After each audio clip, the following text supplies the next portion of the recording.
Mr. Greg Barclay, the ICC chair, and Mr. Jay Shah, ICC director. Congratulations to India, led by Rohit Sharma, ICC men's T20 cricket World Cup champions. మనదయ్యే ఉదయం నీదని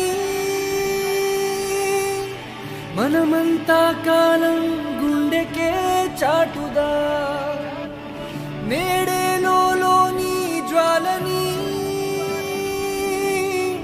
వెలుగల్లే లోకం కంటికే చూపుదా ఎగరాలి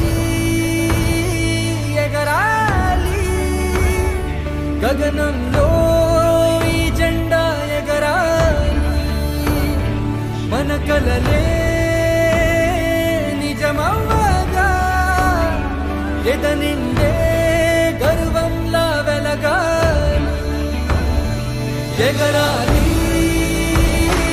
ఎగరాలి గగనంలో ఈ జెండా ఎగరాలి మన కలలే నిజమవ్వగా ఎదనిండే